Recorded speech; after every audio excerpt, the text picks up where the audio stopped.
Ya, kita mulai pembelajaran yang ke-10 mata kuliah Manajemen Keuangan Desa.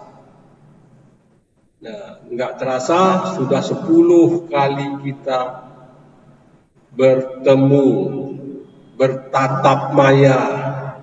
Ya, jadi senyum-senyum si Dinda melihat kita, ya kan? Entah siapa di sebelahnya, kita pun nggak tahu. Jadi mudah-mudahan ya kita berubahlah. Ya, kalian bosan, saya pun lebih bosan lagi. Ya, untuk belajar dengan maya ini, ya. Si Hafsah masuk, entah saya cari si Hafsah, mana si Hafsah nih. Oke, si Hafsah oke.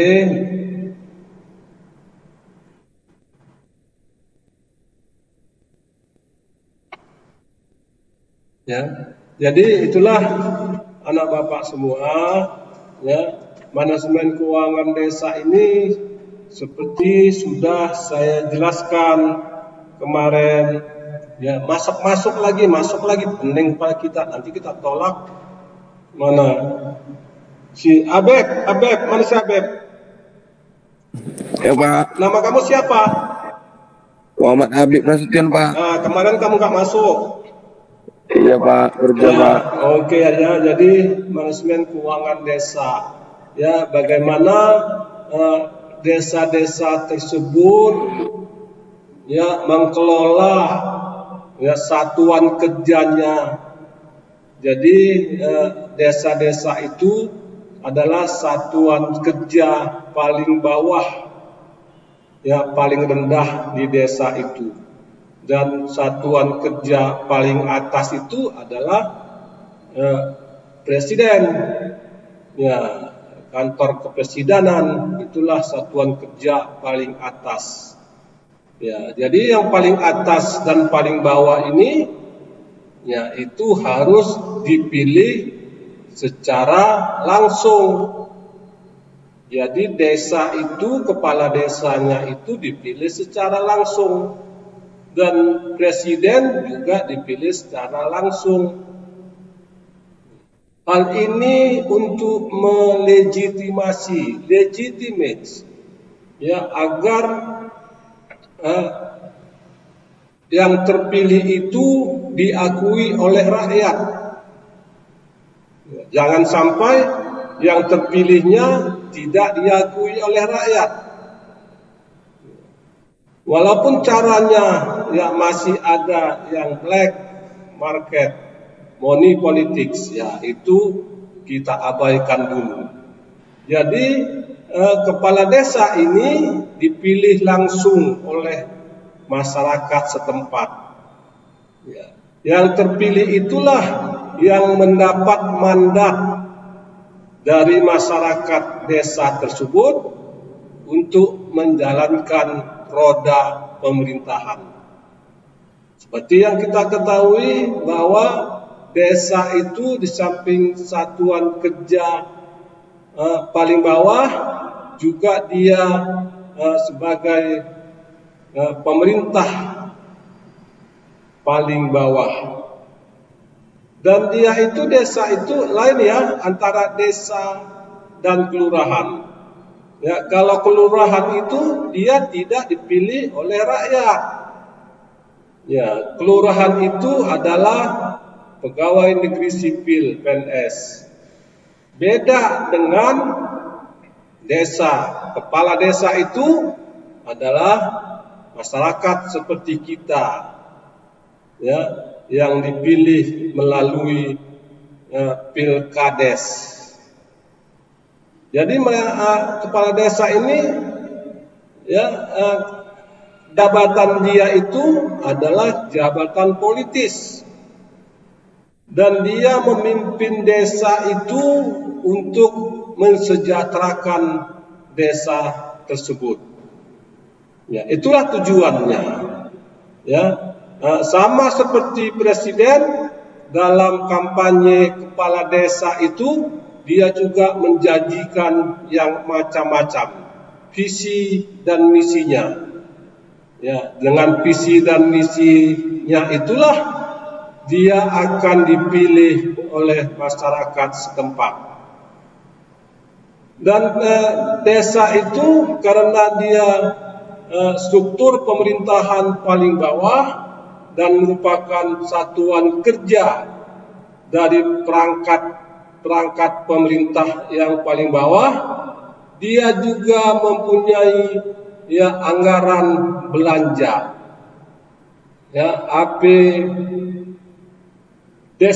APBD desa. Dia juga mempunyai pendapatan dan pengeluaran. Dan kalau seandainya desa tersebut tidak mempunyai pendapatan sebagai usaha dari desa tersebut, mereka juga harus jalan, mereka juga harus dapat bekerja seperti desa-desa lainnya. Itu makanya pemerintah memberikan dana-dana kepada desa tersebut. Jadi apabila desa-desa tersebut tidak mempunyai pendapatan, maka pemerintah wajib memberikan dana kepada desa-desa tersebut untuk membangun desanya. Kalau dia mempunyai pendapatan, berarti pendapatan dari desa tersebut adalah pendapatan bantuan dari pemerintah plus pendapatan dari usaha-usahanya. Ada juga desa-desa yang tertinggal. Jadi kalau orang miskin dinamakan orang miskin, tetapi dari desa itu juga dinamakan desa miskin. Agak lebih sedikit lebih dipoles lah namanya, tidak menjadi desa miskin, tetapi desa berkembang. Desa berkembang ini tidak mempunyai apapun penghasilan usahanya. Diharapkannya dari perusahaan industri yang ada di desanya, itu pun tak ada perusahaan industri besar, menengah dan kecil di desanya. Karena desanya itu daerah terpencil, susah transportasi. Makanya tidak ada perusahaan-perusahaan industri besar, sedang dan kecil yang berlokasi di desa tersebut. Sehingga boleh dikatakan desa tertinggal itu, desa miskin itu tidak mempunyai penghasilan apa-apa. Dia hanya mengharapkan kucuran bantuan dari pemerintah pusat, provinsi, kabupaten. Itulah sebagai operasionalnya dari mereka. Kalau dulu zaman sebelum reformasi ini, mereka agak susah-susah juga menjalankan roda pemerintahan, karena dulu tidak ada dana bantuan desa, anggaran dana desa ADD, sehingga mereka boleh dikatakan tidak menjalankan roda pemerintahan, sehingga masyarakatnya di sana untuk mengurus administrasi kependudukan saja susah. Tidak mau di sana kepala desa mencalonkan menjadi kepala desa, sehingga sangat susah sekali. Di samping daerahnya terpencil, jalan ke sana juga susah, tidak ada sekolah, puskesmas, mata pencarian penduduknya bertani semua. Betul-betul miskin desa tersebut. Dan syukur alhamdulillah pada era reformasi ini pemerintah mengucurkan dana desa, anggaran dana desa ADD setiap tahun. Nah, sehingga walaupun dia daerah miskin, desa miskin, dia bisa menjalankan roda pemerintahan dengan baik. Ya. Jadi langsung dari pusat anggaran dana desa. Seperti yang saya katakan di awal-awal pembelajaran kita, ya, kalau kalian sudah lihat aplikasi Jaga, di situ terlihat bahwa berapa dana desa yang dikucurkan oleh pemerintah. Dan dana desa itu dibuat apa? Ada juga terinci di aplikasi Jaga itu. Dan di aplikasi Jaga itu juga kalian bisa melapor.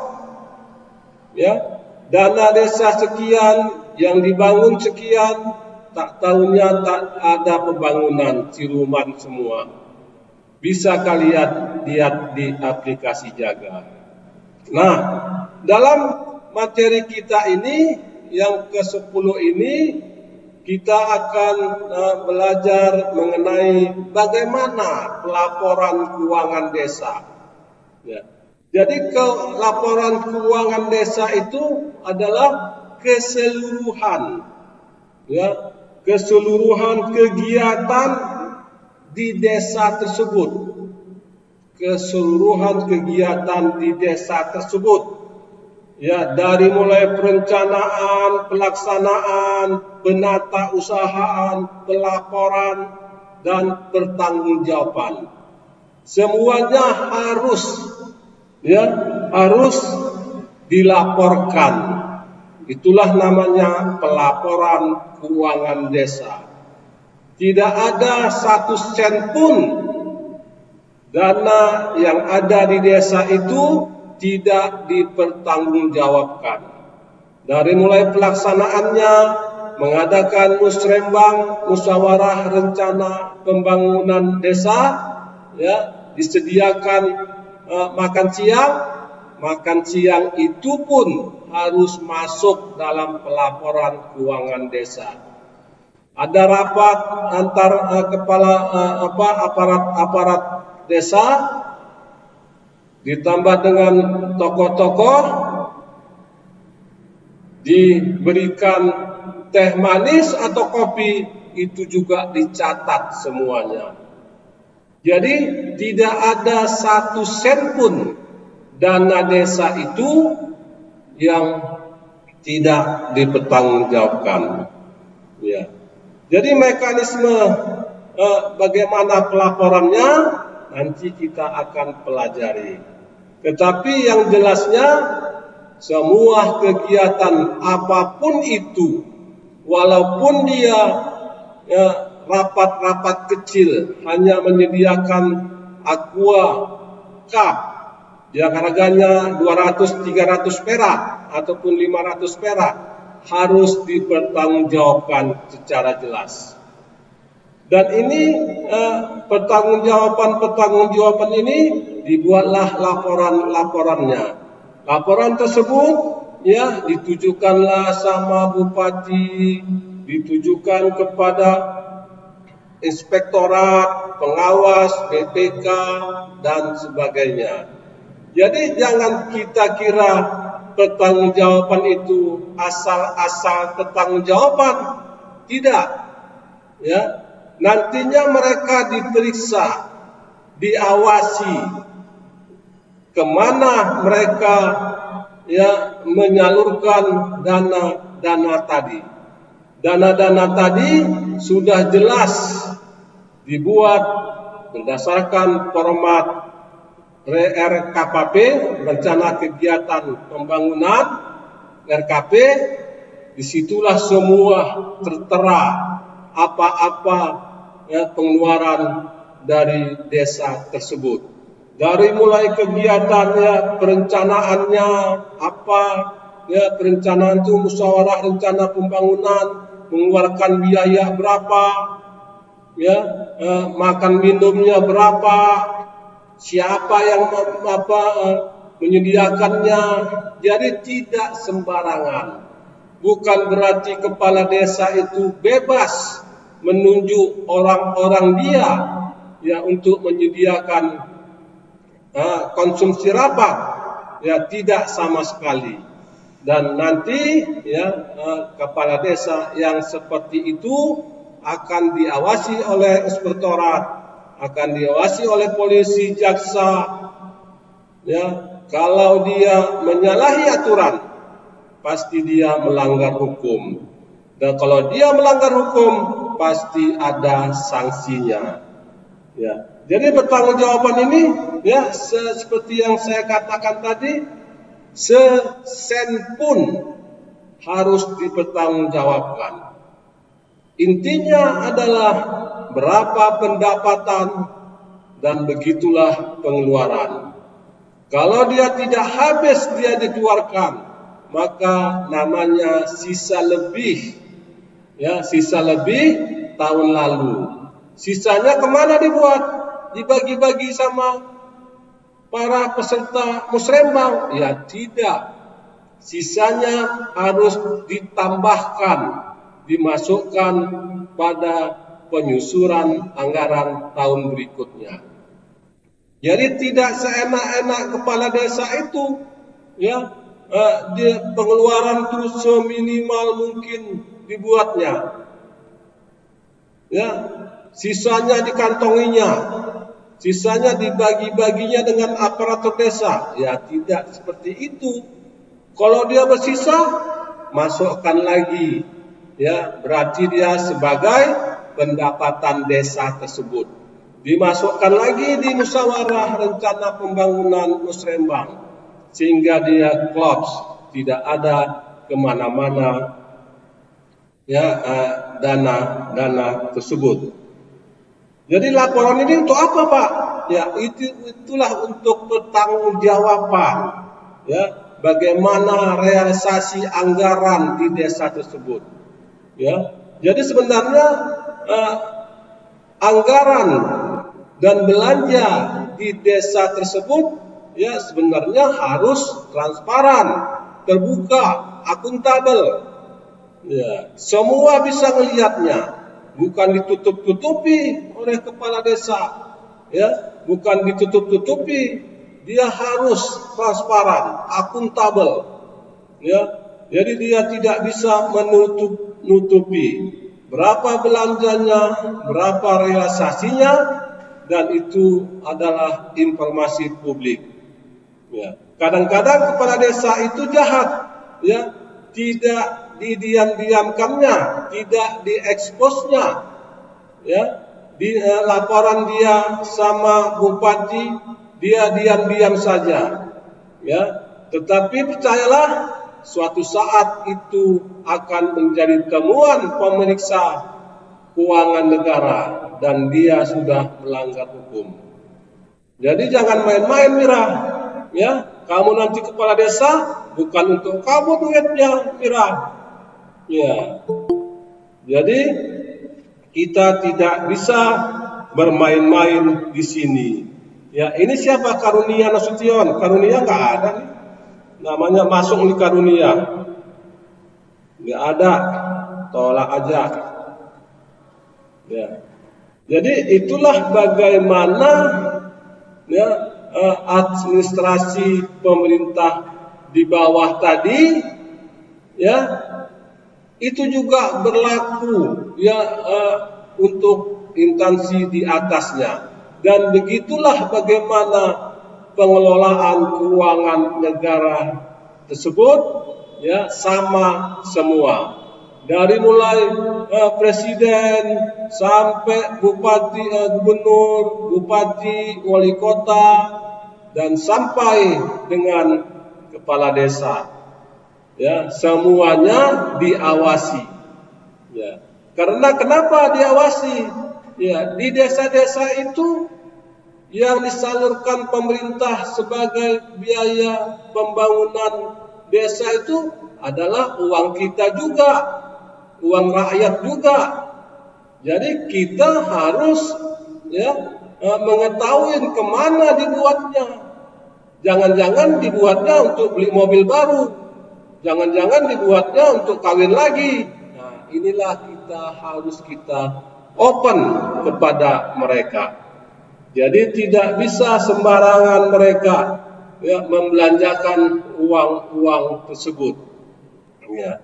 Jadi kalau suatu desa berhasil dalam pembangunan, berhasil dalam mensejahterakan masyarakatnya, maka otomatis seluruhnya di Indonesia ini akan sejahtera. Itulah bagaimana anak-anak Bapak semua, bagaimana desa-desa tersebut juga harus melaporkan keuangan desanya. Untuk jelasnya, mari kita lihat dulu yang satu ini.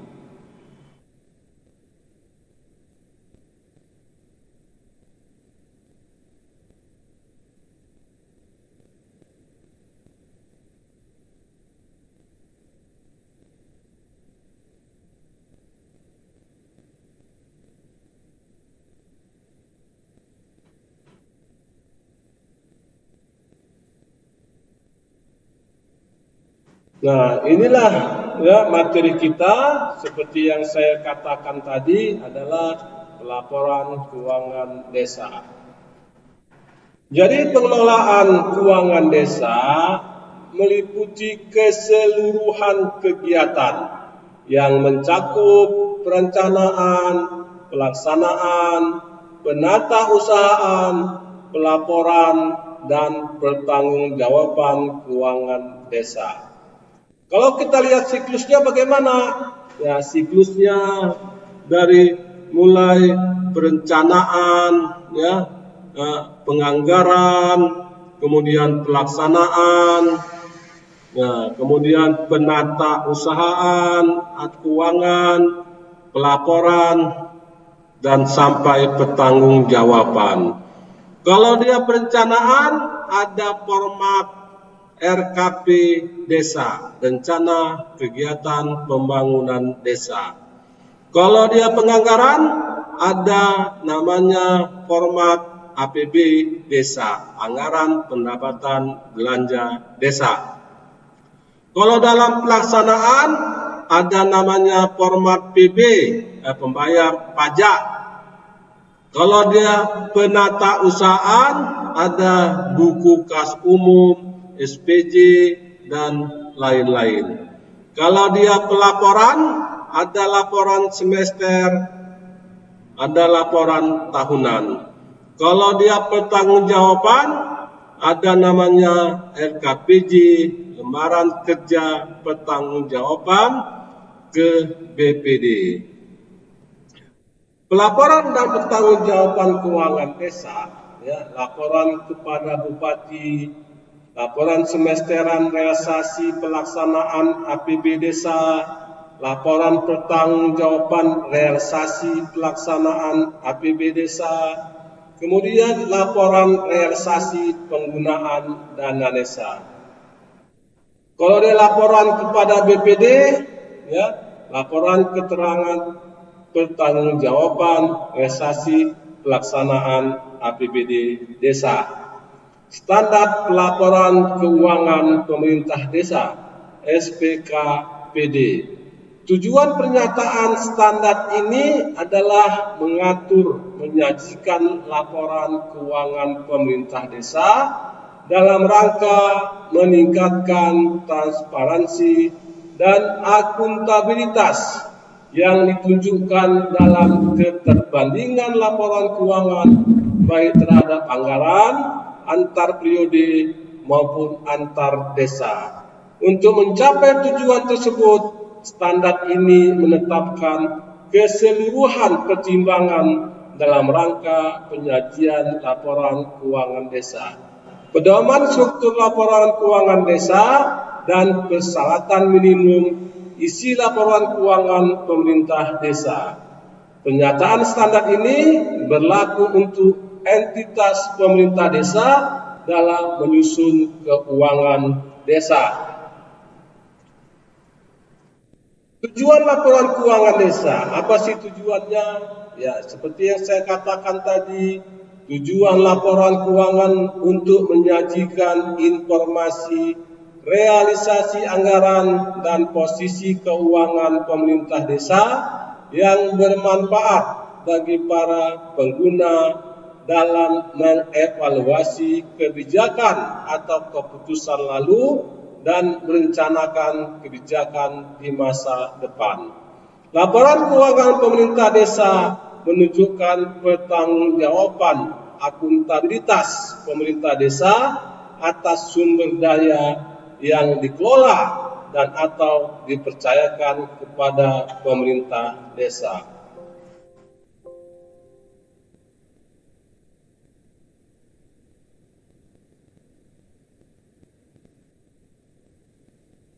Ya, itu dia. Jadi hal-hal seperti inilah ya yang harus dipikirkan, ya, yang harus dilakukan dalam pengelolaan keuangan desa tersebut. Ya, bagaimana kepala desa mengelolanya dengan baik dan benar, dan transparansi sebagai modal utama dalam mengelola keuangan desa. Jadi kita sebagai mahasiswa ya harus mengetahui, ya harus kita bahasa kerennya open kepada desa-desa tersebut. Ya, jadi dalam reformasi birokrasi, ya pemerintah sudah membuka keran seluas-luasnya. Bagaimana informasi publik ya yang harus terbuka dan kita bisa melihat di mana saja dan tidak bisa ditutup-tutupi. Dan kita juga sebagai mahasiswa harus dapat ya nimbrung ke desa tersebut, ikut musrembang, tahu pembangunan, dan kita bisa juga mengklaim atau merespon hal-hal yang baik ataupun mengklaim yang kurang baik. Bagaimana kita seorang mahasiswa ya bisa terjun langsung ke desa-desa tersebut? Sumbangsih seorang mahasiswa harus turun ke desa-desa tersebut. Ya, kalau kita tidak mau turun ke desa-desa tersebut, niscayalah desa-desa kita tidak akan berkembang. Desa-desa kita akan mati. Ya, desa-desa kita menjadi desa miskin. Ya, salah satu ciri-ciri desa miskin tidak ada lampu, gelap gulita, tidak ada internet, jaringan tidak ada. Ya. Jalan-jalan yang rusak, ya, berlumpur, sehingga hasil bumi yang dihasilkan di desa tersebut akan susah dibawa keluar. Ya. Dan tentu ya petani-petani yang ada di desa tersebut ya akan juga menjadi miskin. Ya, bagaimana seorang petani, ya petani gurem yang tidak mempunyai luas sawahnya di bawah 0,5 hektar. Petani-petani gurem tersebut ya berdiam, berlokasi di desa miskin. Ya, kalau dia sudah mempunyai petani gurem dan dia hanya mempunyai luas lahan tidak sampai 0,5 hektar, ya apa yang dapat dilakukannya? Ya, apa yang dapat ditanamnya dengan sebagai petani gurem tersebut? Untuk itulah kita mahasiswa harus dapat masuk ke desa tersebut, memberikan ide-ide kepada desa tersebut. Ya, ikut kita musrembang, musyawarah rencana pembangunan. Kalau tidak diundang, jumpain kepala desa atau aparat desa, ikut kita menentukan apa-apa prioritas pembangunan di desa kita. Ya, untuk itu semuanya kita harus berperan di desa-desa tersebut.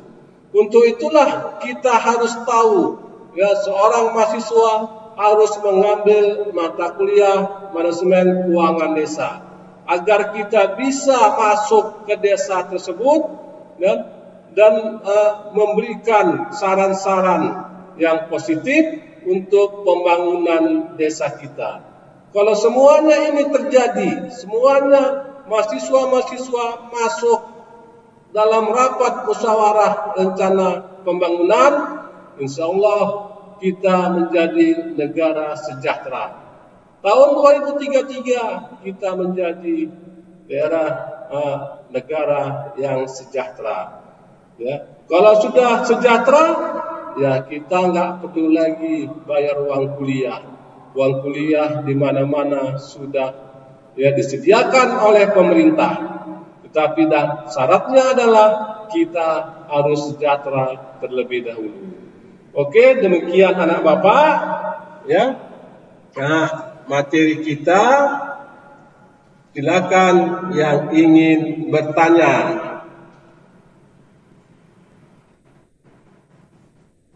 Silakan. Si Dinda yang tadi yang senyum-senyum sama saya sempat GR, ya kan, senyum dia sama saya, rupanya bukan. Dimatikannya. Dinda, ayo Dinda. Iya Pak. Iya Pak. Nah, ayo nanya. Saya mau bertanya, apakah dalam penyusunan seperti kayak ruangan desa atau yang seperti Bapak bilang tadi, apakah timbul masalah gitu Pak? Apakah? Ini Pak, dalam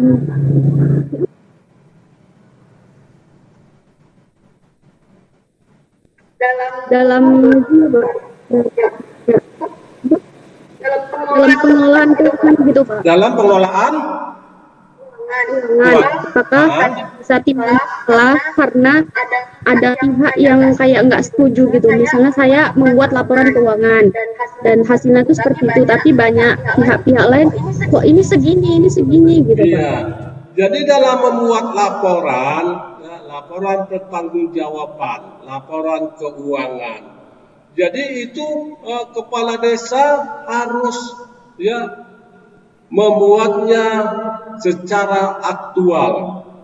Nah, banyak kita lihat penggelubungan markup, ya, yang biaya musrembang tadi hanya menyediakan makan saja, ya, tetapi dibuat pengeluarannya digelembungkan, di markup, sehingga begitu dia membuat laporan keuangan banyak yang bertanya-tanya, loh kok segini apanya, ini kan mahal sekali, ya. Jadi percayalah, ya, anak-anak bapak semua, hal-hal tersebut adalah kecurangan, hal-hal tersebut adalah bagian dari korupsi, ya. Seperti kita ketahui, korupsi itu berasal dari kata koruptio, dan itu artinya busuk. Ya, percayalah, nanti pengawas yang akan menemukannya. Ya, pengawas-pengawas inspektorat, pengawas-pengawas dari bupati, dan atau pengawas-pengawas dari kepolisian, kejaksaan akan menemukannya. Dan percayalah, suatu saat dia akan terkena juga. Tahun ini bisa dia lewat, ya, tetapi lewat itu belum sampai pengawasan ke sana. Dan kalau sudah sampai ke pengawasan ke sana, maka itu akan menjadi temuan dan dia sudah melanggar hukum. Terima kasih Dinda. Ya, siapa lagi? Indah Sapitri. Ya, Indah Sapitri. Kamu, si Indah ini, dia mengikuti saya terus gini, ya. Saya mata kuliah ini dia ikut, ya kan, masuk mata kuliah ini dia ikut. Nah, jadi kemarin mata kuliah apa ya, ikut juga, ada juga Indah Sapitri, ya. Di korupsi ada juga Indah Sapitri. Jadi dia senang ikut saya. Nah, kemana-mana saya diikutinya. Oke, Indah, silakan. Saya mau bertanya Pak, begini, soal infrastruktur kepegawaian di desa gitu Pak. Yang saya heran kan gitu kan Pak, di desa saya itu kenapa Pak? Maksudnya kalau di desa itu kan dipilih oleh rakyat gitu kan Pak. Kalau misalnya kayak pegawai-pegawai di bawah gitu kenapa kayak saudaranya kepala desa, terus sanak familinya, kenapa orang lain nggak bisa masuk gitu? Itu gimana ya? Iya, terima kasih Indah. Ya, jadi si Indah ini menyoroti, ya kepala desa itu kan dipilih ya masyarakat. Ya, kenapa saudara-saudaranya yang maju yang masuk, kita nggak bisa masuk. Ya, jadi sebenarnya begini, ya kepala desa itu ya dipilih oleh rakyat. Ya, ya yang memilihnya adalah kita. Ya, jadi dalam asumsi kita si A tadi sudah terpilih jadi kepala desa, orang-orang lain sebenarnya nggak boleh masuk. Sebenarnya tidak. Ya kita harus menyodorkan diri, kita harus masuk ke situ. Ya minimal kita harus masuk dalam musrembang sehingga kita tahu. Ya kalau kita nggak masuk ke situ, tidak memperkenalkan diri kita, kepala desa tidak akan tahu. Dan pasti kepala desa akan senang kepada kita kalau kita mau bekerja. Ya, pasti dia akan memakai kita. Ya, kalau kita mau menyisihkan waktu kita untuk pembangunan di desa tersebut. Ya, janganlah kita masuk ke situ, kita abrik-abrik semua. Mana laporan kepala desa? Mana keuangannya? Ini kok nggak cocok, ini kok nggak cocok. Ya pulang-pulangnya jadi mayat. Ya tidak seperti itu. Jadilah kita seorang mahasiswa masuk ke situ minimal musrembang. Kalau tak diundang dalam musrembang, datang saja kita di musrembang itu. Kita dengar, kita teliti. Ya. Jadi bukan harus namanya musyawarah. Ya tidak harus diundang. Kita tahu, kita ada waktu, kita datang ke sana. Ya. Makanya inilah yang saya tekankan anak-anak Bapak semua. Inilah gunanya kita mempelajari ya manajemen keuangan desa tadi. Biar kita masuk di dalamnya. Yang selama ini desa-desa tersebut tidak ada yang open. Ya. Desa-desa tersebut ya dengan sendirinya tumbuh dengan sendirinya. Tidak ada masukan-masukan dari pihak intelektual muda seperti kalian ini. Kalau kepala desa tahu kalian ada di situ, pasti dia melibatkan kalian. Itulah kuncinya. Karena tidak tahunya ya ada di desa itu yang namanya Indah Sapitri Lubis. Ya, kalau tahu, kalau saya kepala desanya, kalau tahu saya ada si Indah, akan saya panggil si Indah. Ya, jadi sekretaris saya. Ayo sini Indah, sekretaris. Nah, itu dia. Jadi kita jangan dulu sok ujon ya dengan saudara-saudaranya. Tapi kita belum berbuat, tapi kita sudah menilai dan sok uzon tadi. Terima kasih Indah. Ayo lagi. Satu lagi. Sama. Ya. Yang laki-laki nggak ada, Gong. Yang laki-laki. Pak, mau nanya. Ya. Siapa? Saya Pak. Iya, Egi. Nah, Egi Firmansyah. Oke, Gi, silakan. Mau nanya gini Pak, jadi Pak untuk masuk ke struktur kepengurusan di desa itu kepala desanya memilih sendiri apa dipilih dari rakyat gitu Pak? Ya, terima kasih. Jadi kalau masuk ke dalam struktur desa itu, kepala desa itu memilih-milih sendiri atau enggak?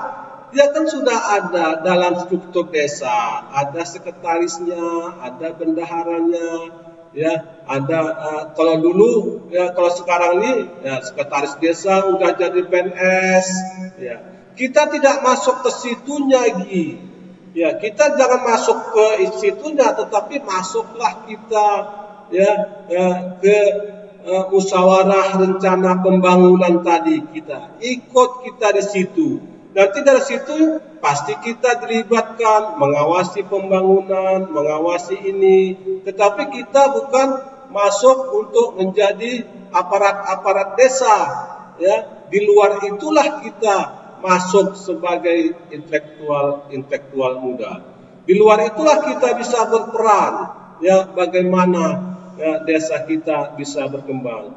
Kalau aparat-aparat desa itu kan sudah dari sebelum sudah di situ dia. Ada yang 15 tahun, 20 tahun, ada yang 10 tahun. Kita baru lagi sumur jagung mau masuk ke situ, mau menggantikan dia. Bisa marah mereka sama kita. Ya, tapi masuklah ke wilayah-wilayah yang bisa kita masuk dan bukan wilayah-wilayah tersebut, wilayah-wilayah yang sudah ditentukan sejak lama. Ya, banyak wilayah-wilayah yang bisa kita masukin. Ya, banyak sekali di desa tersebut. Ya, kita bisa mengusulkan agar ibu-ibu rumah tangga buatlah kegiatan pelatihan, ya, panggil orang kota, dilatihlah ibu-ibu tadi menjahit, membuat kue, ya, jangan hanya ibu-ibu tersebut cari kutu pagi-pagi, ya, siang-siang kusuk-kusukan, cari-cari kutu, ngobrol sana, ngobrol sini, yang nggak ada perlunya. Kitalah beri masukan sama kepala desa tersebut. Pak, ayolah kita panggil instruktur kita latih ibu-ibu kita di sini, apalagi ibu-ibu muda-muda ini Pak, yang cantik-cantik ini. Kita latih mereka, kita buat cara membuat kue, kita buat bagaimana membuat keripik yang enak, sehingga mereka mempunyai pendapatan dan ekonomi keluarga akan terbantu. Ya, kemudian kita juga bisa membuat posyandu di rumah kita buat posyandu, ya. Nanti nggak jauh-jauh desa-desa tersebut. Ya, Pak Desa, Pak Kades, saya membuat posyandu di rumah saya. Pasti senang pada desa tersebut. Ya, pasti ya kepala desa tersebut menerima saran kita. Ya, kita juga mendapat pahala yang besar. Mungkin di dunia ini tidak ada orang yang menghargai kita, tetapi percayalah di akhirat nanti itu adalah suatu hitungan-hitungan tersendiri bagi pahala kita, bekal kita di akhirat nanti. Ya, bukan sebagai kaum Muslim saja, kaum Nasrani juga begitu. Ya, pasti ada balasan dari yang kuasa. Masuk kita ke situ, ya, masuk kita secara baik-baik. Ya, jangan ujuk-ujuk datang kepala desa marah-marah. Mana laporan kepala desa? Jangan seperti itu, anak bapak. Ya, jangan seperti itu. Itu namanya cari berantem, cari pertengkaran. Ya, marah besarlah kepala desa kalau sudah itu ditanyakan. Ya, masuk kita pelan-pelan dahulu. Ya, sampai nanti kita mengetahui mana pertanggungjawaban kepala desa. Ya, kita minta keuangan kepala desa tadi, laporan-laporannya. Ya, jangan melalui dia, lihat di aplikasi Jaga. Ya, lihat apa?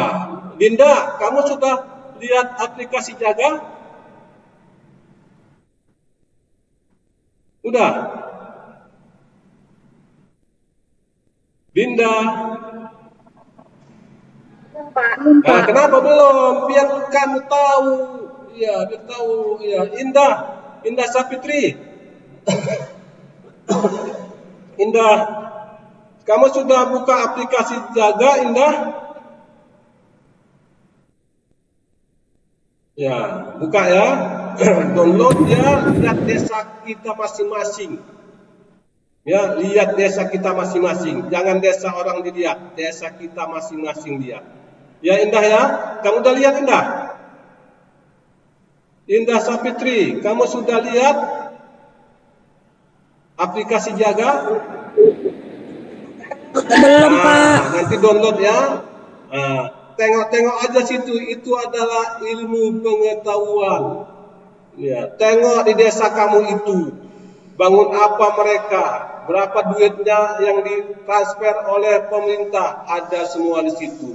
Kamu mau melaporkan pun ada, tidak sesuai dengan pembangunannya, ada semua, lengkap semua di situ. Bukalah aplikasi Jaga.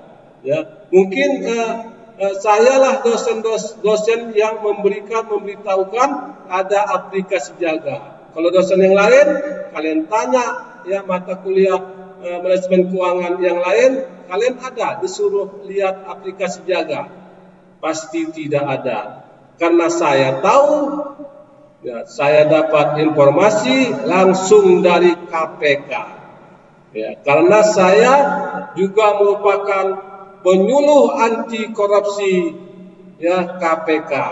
Saya juga anggota KPK, tetapi yang menyuluh, ya, menghalu-halukan, bukan yang menangkap-nangkapi, tetapi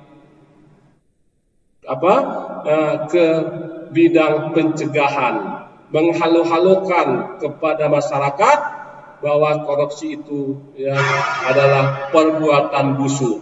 Itulah saya mempunyai sertifikat dari KPK, resmi sertifikat, dan saya dilatih di KPK itu selama 3 bulan ya untuk menjadi seorang penyuluh anti korupsi. Ya, itulah anak bapak semua. Jadi aplikasi Jaga ini ya saya peroleh dari KPK. Boleh kalian lihat. Ya. Oke, terima kasih anak bapak semua. Sampai di sini ya kuliah kita. Sampai jumpa di pertemuan ke-11. Kita tutup. Assalamualaikum warahmatullahi taala wabarakatuh. Dan salam sejahtera kepada kita dan selamat pagi menjelang siang. Selamat pagi, Pak.